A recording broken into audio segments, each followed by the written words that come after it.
अस्सलाम वालेकुम। इस एपिसोड के आगाज में हम कुद्स में देखते हैं जहां सबीला आगे बढ़ रही होती है कि वहां आने वाला लॉर्ड गाय कहता है, मैं आपका इंतजार कर रहा था, मैं चाहता था कि आप बुरी खबर मुझसे सुने। बादशाह बाल्डविन ने विलियम और बैलियन को सजा दे दी है, उन्हें फांसी दी जाएगी। ये सुनकर सबीला बहुत ज्यादा परेशान हो जाती है और लॉर्ड गाय उससे कहता है, मेरी पेशकश अब भी कायम है शहजादी सबीला, शादी कर लो तो बैलियन जिंदा रहेगा। जबकि सबीला परेशानी के आलम में चली जाती है। दूसरी जानिब जंगल में कुछ लोग गोकबोरू के पास पहुंचते हैं। वो घोड़ा गाड़ी से उतरने के बाद एक फरमान गोकबोरू को दिखाते हैं, जिसे देखने के बाद गोकबोरू उस सोने के संदूक को उनके हवाले कर देता है। तो वो शख्स कहता है, अल्लाह आपसे राजी हो। मुसलमान काफी परेशान थे, आखिरकार हमारा शहजादा उनके लिए रिजक लेकर आया है। ये कहते साथ ही वो संदूक खोलता है और जब ऊपर से सिक्के हटाता है तो नीचे पत्थर ही पत्थर होते हैं। ये देखकर वो कहता है, गोकबोरू इसका क्या मतलब है। ये देखकर गोकबोरू को बहुत ज्यादा गुस्सा आता है और वो कहता है, बोरू बोरू मैं तुम्हें दिखाऊंगा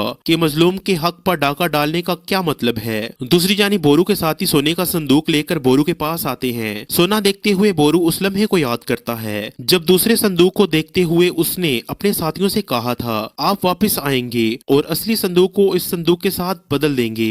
जब गोकबोरू आपको पकड़ेगा आप संदूक छोड़ेंगे और भाग जाएंगे। और फिर इस ख्याल के बाद बोरू कहता है, अल्लाह का शुक्र है कि हम शहजादा इस्माइल के हक की हिफाजत करने में कामयाब हो गए। जल्द या बदेर गोकबोरू को एहसास हो जाएगा कि उसने लालच से इत्तेहाद किया है।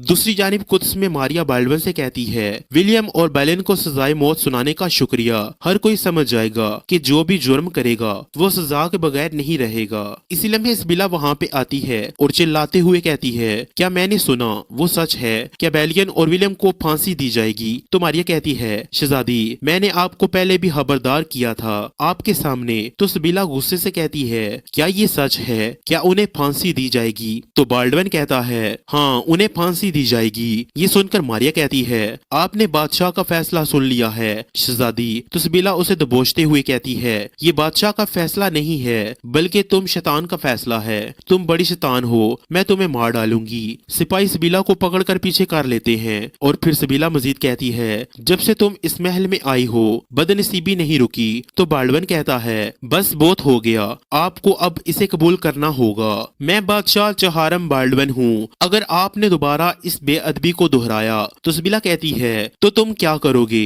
बादशाह बाल्डविन चहारम, क्या तुम मुझे भी मार दोगे? ये कहते साथ ही वो खुद को छुड़वा कर चली जाती है और उसे इस तरह देखकर मारिया बहुत ज्यादा खुश होती है। दूसरी जानिब कायरा में जमुर्द आगे बढ़ रही होती है, जमशेद महल की जानिब जा रहा होता है। जमुर्द को जाता हुआ देखकर एकदम से उसके पीछे चल पड़ता है। दूसरी जानिब कमरे में लैला शमसा से कहती है, शमसा बहन मैं आपको जमुर्द के बारे में कुछ बताना चाहती हूँ। तो शमसा कहती है, लेकिन लैला क्या हमने इससे पहले इसके बारे में बात नहीं की थी? तो लैला कहती है, शमसा बहन मगर इससे पहले कि वो कुछ कह पाती वजीर सलाहुद्दीन वहाँ पे आ जाते हैं और लैला चली जाती है। वजीर सलाहुद्दीन शमसा के पास बैठते हैं और उससे उसका हाल अखवाल पूछते हैं। तो शमसा कहती है, परेशान मत हो सलाहुद्दीन, मैं आहिस्ता आहिस्ता ठीक हो रही हूँ, मैं आपको अपनी आवाज से महरूम नहीं करूंगी। इसी लम्हे खादमा खाना लेकर आती है तो वजीर सलाहुद्दीन शमसा को खाना खिलाने लग जाते हैं। तो शमसा उनसे कहती है, आज आपकी माँ ने मुझे यूसुफ और जुलेखा का किस्सा सुनाया।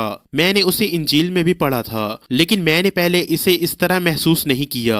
आपका नाम यूसुफ है, आप मिस्र में हैं। मैंने खुद से पूछा, क्या मैं जुलेखा हो सकती हूँ जिस तरह उसने हजरत यूसुफ अलैहिस्सलाम से मोहब्बत की? क्या मैं भी अपने यूसुफ से उस तरह मोहब्बत कर सकती हूँ? तो वजीर सलाहुद्दीन कहते हैं, आपको मेरी किस्मत में लिखने के लिए मैं अल्लाह का बेशुमार शुक्रगुजार हूँ। दूसरी जानिब कुद्स के जिंदान में बैलियन विलियम से पूछता है, विलियम क्या तुम मौत से डरते हो? तो विलियम कहता है, इतना ही जितना पैदा होने वाला बच्चा डरता है। कुद्स बगैर मालिक के रह जाएगा, इस ख्याल की तकलीफ हर चीज से ज्यादा गहरी है। तो बैलियन कहता है, क्या तुम जानते हो कि मुझे इसकी बिल्कुल भी परवाह नहीं है? तो विलियम हैरानगी से पूछता है, मुझे परवाह नहीं है, इसका क्या मतलब है? तो बैलियन कहता है, क्या ये खुदा का शहर नहीं है? वो जिसे देना चाहेगा कुद्स उसके हकीकी मालिक को दिया जाएगा। मैं मौत से नहीं डरता, सिर्फ सबीला के लिए। जब मैं शुरू से ही हमारी कहानी के बारे में सोचता हूँ तो रास्ते के बीचों बीच छोड़ जाने के इस एहसास को सोचकर मेरा दम घुटता है। विलियम इसी लम्हे सबीला वहाँ पे आती है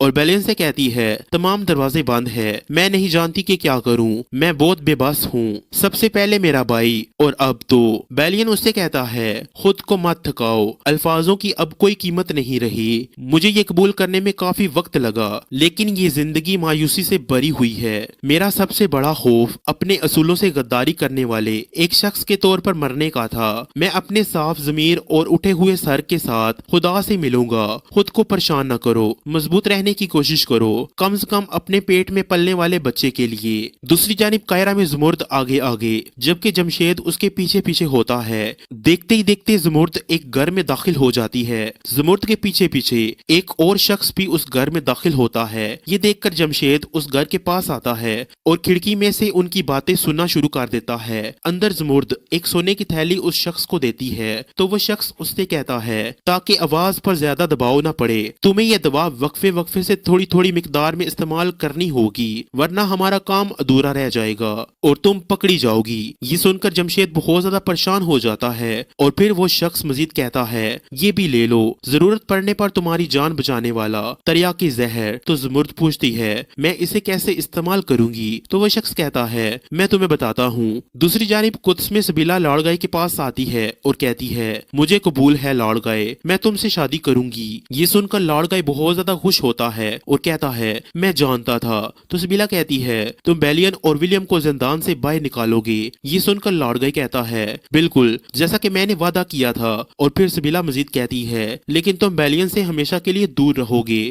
یہ سن کر لاڑ گائے کہتا ہے آپ ایک سچی عاشق ہیں شہزادی سبیلا، اس میں کوئی شک نہیں ہے، اب سے بالکل ویسا ہی ہوگا سب کچھ جیسا آپ چاہیں گی۔ تو سبیلا کہتی ہے تمہارے لیے خوشی کی یہ خبر ہے کہ تم ایک لاش سے شادی کرو گے لاڑ گائے، تم جب بھی مجھے دیکھو گے تمہیں موت کی ایک ٹھنڈی آغوش محسوس ہوگی۔ تو لاڑ گائے کہتا ہے لیکن یہ سب کچھ ہمارے درمیان رہنا چاہیے، اگر ہمارا معاہدہ بیلین کو پتہ لگ گیا تو میں اپنا وعدہ پورا نہیں کر سکوں گا۔ یہ سنتے ساتھ اس سبیلا چلی جاتی ہے۔ دوسری جانب شام میں گوک بورو بہت غصے کے ساتھ محل کی جانب بڑھ رہا ہوتا ہے۔ سائرہ آصف کے ساتھ اسے دیکھ رہی ہوتی ہے۔ آصف کہتا ہے میں نے حکم کے مطابق آدمی تیار کر لیے ہیں، وہ قدم با قدم گوک بورو کا تعاقب کریں گے۔ تو سائرہ کہتی ہے بہت خوب، ان دونوں پرانے دوستوں کے درمیان کیا چل رہا ہے، چلیں یہ بھی معلوم کرتے ہیں۔ دوسری جانب قاہرہ میں جمشید اس گھر کی جانب دیکھتے ہوئے کہتا ہے او میرے خدا، اب میں کیا کروں؟ کیا میں اندر جا کر اس سے بات کروں یا پھر محل جا کر بتا دوں؟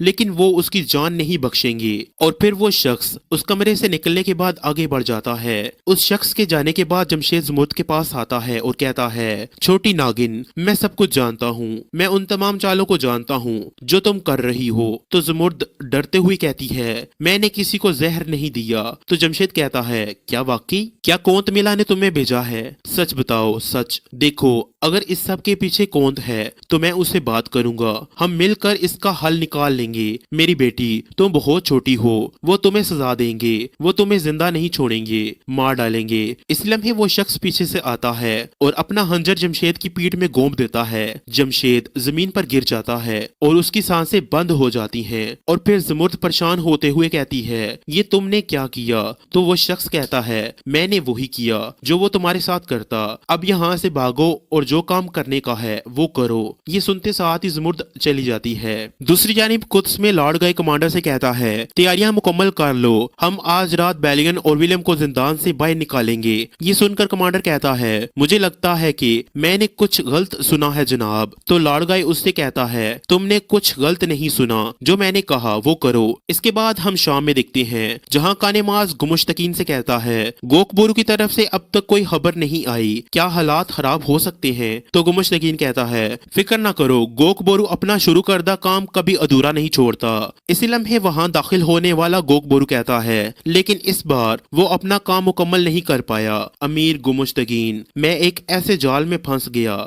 کہ میں ملت اسلامیہ کے مفاد کو اپنے ذاتی مفاد پر ترجیح دی۔ تو کانماز پوچھتا ہے کیا سونے کے ساتھ کچھ برا ہوا ہے؟ تو گوک بورو کہتا ہے ایوبیوں نے مسلمانوں کو بھیجا ہوا سونا چرا لیا، ہمارا منصوبہ کسی کو پتہ چل گیا اور اس نے صلاح الدین کو اطلاع دے دی۔ یہ سن کر گمشتگین کھڑے ہو کر غصے سے کہتا ہے غرق ہو غرق، ان کے لیے کیا مصر کی دولت کافی نہیں تھی؟ کیا اب وہ مظلوموں کے سونے کی بھی لالچ کر رہے ہیں؟ تو کانماز کہتا ہے وہ نہیں رکیں گے، اب شام، موصل اور حلب کی باری بھی آئے گی، ہم انہیں جتنا زیادہ موقع دیں گے وہ اتنے ہی زیادہ جنگلی بن کر جپٹیں گے۔ تو گمشتگین کہتا ہے وہ اپنے آخری انجام کو پہنچیں گے، یا تو ہم یا پھر وہ، ہم اس مسئلے کو جڑ سے ختم کر دیں گے، مگر صلاح الدین کی موت मौत के सिवा ये जड़ से खत्म नहीं होगा। तो गोकबोरू कहता है, मैं फितने के खौफ से अब तक खामोश रहा, लेकिन अब ऐसी कोई चीज नहीं जो मुझे रोक सके। मैं खुशी से इस लड़ाई में कूद पड़ूंगा। और फिर गुमुश्तकीन उसे थपकी देते हुए कहता है, तुम इसमें कामयाब होगे। तो इसी के साथ इस एपिसोड का एहतताम होता है। मिलते हैं नेक्स्ट वीडियो में, तब तक के लिए अल्लाह की अमान में।